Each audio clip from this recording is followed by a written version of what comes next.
আল্লাহ তাআলার এক অনন্য রহমত, যার ঘরে আছে এক হাফেজ সন্তান।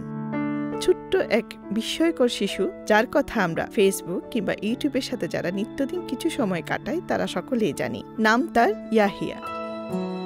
ইতিহাসের পাতায় ইয়াহিয়ার মতো আরও একজন গুণী ব্যক্তির নাম আমরা শুনেছি, যাকে জন্মগতভাবে হাফেজ বলা হয়।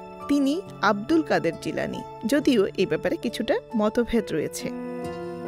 সুপ্রিয় দর্শক, কোথা হতে দেখছেন আপনার স্থান শেয়ার করুন, সেই সাথে জানাতে পারেন আপনার মতামত। ইয়াহিয়া নামের বিস্ময়কর শিশুটির বসবাস এবং জন্ম আলজেরিয়ায়। কোরআন প্রতিযোগিতায় সে সনদপ্রাপ্ত এক প্রতিযোগী।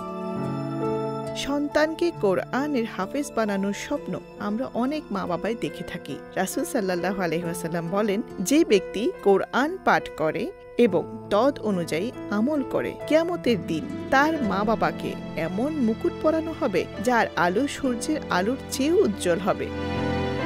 বিজ্ঞ আলেম ও হাফেজরা সন্তানকে দক্ষ হাফেজ বানাতে কিছু পরামর্শ দিয়েছেন। তার মধ্যে 1 নাম্বার হলো গর্ভবতী অবস্থায় মায়ের কোরআন তেলাওয়াত করা। এটি খুবই গুরুত্বপূর্ণ। মহান আল্লাহ তাআলা বলেন, আর আল্লাহ তোমাদের নির্গত করেছেন তোমাদের মাতৃগর্ভ থেকে এমন অবস্থায় যে তোমরা কিছুই জানতে না। তিনি তোমাদের দিয়েছেন শ্রবণ শক্তি, দৃষ্টি শক্তি এবং হৃদয়, যাতে তোমরা কৃতজ্ঞতা প্রকাশ করো। সূরা নাহল আয়াত 78। আলেমরা বলেন, যেহেতু মাতৃগর্ভে সন্তানের শ্রবণ শক্তি, দৃষ্টিশক্তি এবং হৃদয় যন্ত্র সক্রিয় থাকে, তাই মায়ের তেলাওয়াত তাকে উপকৃত করে। 2 নাম্বার হলো ঘরে তিলাওয়াত করা।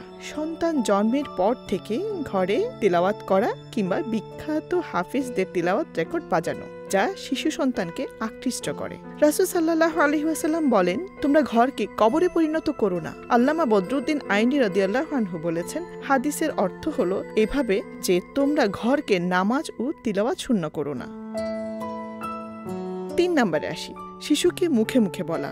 শিশুর বয়স যখন 8 মাস হয়, এরপর থেকে সে কিছু শব্দ করতে শেখে। তখন মা বাবা শিশুকে আল্লাহর নাম, কালিমা এবং কোরআনের নির্বাচিত আয়াত, সূরা শেখানোর চেষ্টা করবেন। বিশেষত শিশুর বয়স 3 বছর হওয়ার পর তাকে মুখে মুখে প্রয়োজনীয় দোয়া, ছোট ছোট সূরা শেখানোর প্রয়োজন। 4 নাম্বার হলো সঠিক বয়সে হিফজে দেয়া। মেধা ও স্মরণ শক্তির ভিত্তিতে শিশুদের 5 থেকে 7 বছরের মধ্যে মুখস্থ করার ক্ষমতা জন্মায়। সুতরাং এই বয়সে তার কোরআন হিফজ করার প্রাতিষ্ঠানিক শিক্ষা শুরু করা প্রয়োজন। প্রথমে সে কোরআন বিশুদ্ধ তিলাওয়াত শিখবে, অতঃপর হিফজ শুরু করবে। এক্ষেত্রে তাড়াহুড়া করা কোনোই প্রয়োজন নেই। ভালো লাগলে লাইক দিন, শেয়ার করুন। ধন্যবাদ।